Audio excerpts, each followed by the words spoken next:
Hi, I previously have done videos on the issue of the San Francisco ballot initiative to ban circumcision, which are Jewu. If you go to YouTube and you put in the search Jewu, Jewu, either number 603, that's the first one, or the follow-up was 625, you'll see my videos about the ballot initiative.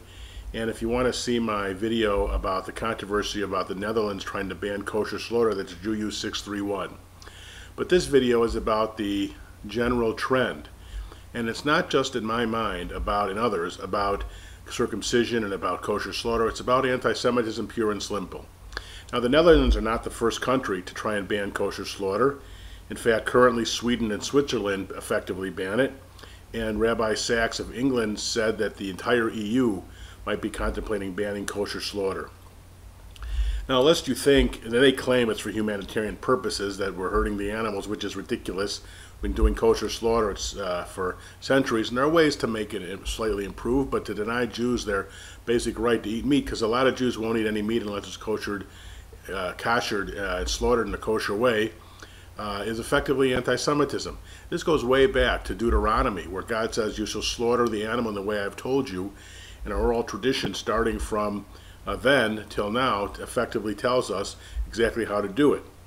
Now, I'll tell you, the great quote-unquote humanitarian Adolf Hitler also banned kosher slaughter on humanitarian grounds, and we know what great humanitarian he was. He only killed 50 million people, including 6.25 million Jews.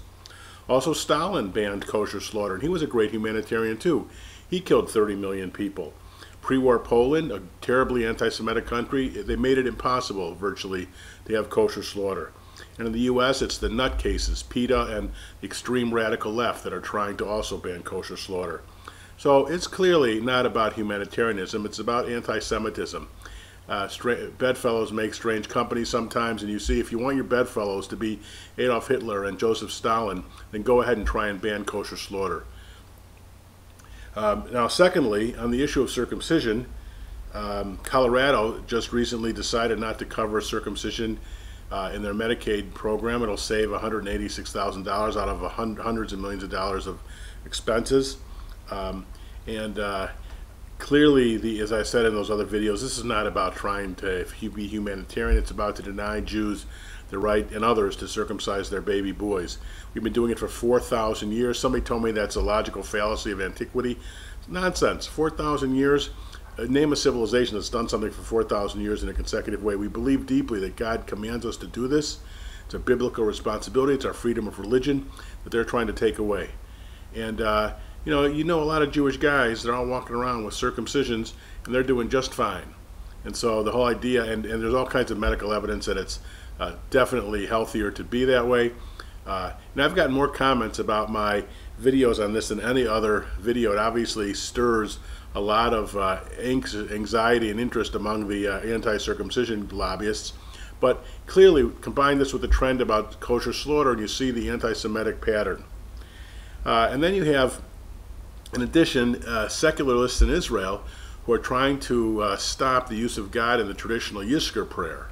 Now, I know it's a little bit different to talk about that than circumcision and slaughter, but you think about these trends to deny Jews their basic rituals, religion, theology. And there are Jews who are supporting the nut Jews, extremists, leftists who are supporting all these cases too. So you can't just say that they trot out these Jews as if that's some evidence that the Jewish people are against these things, which is just nonsense.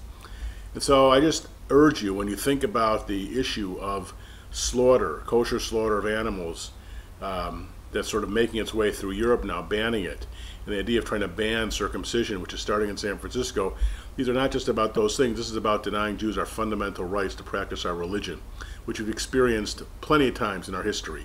These things have been banned by tyrants throughout the ages, and the Jews have resisted stiffly, and we will continue to resist. As the Bible says, we're a stiff-necked people. We'll tell you that as of today, at least, the judge in San Francisco says that she's going to block this ballot initiative from coming on the ballot.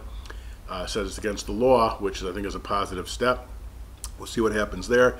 But in any case, I urge you and all those who believe in freedom of religion and want to support the Jewish people's right to practice our religion freely in open societies, to resist these trends that deny us our basic religious rights. Now, it's not all doom and gloom, of course. The Catholic Church has made great strides in fighting anti-Semitism. The last Pope said anti-Semitism is a sin against the Church. I just came back from the Christians United for Israel conference, and Reverend Hagee and others were constantly talking about their apologies for Christian anti-Semitism.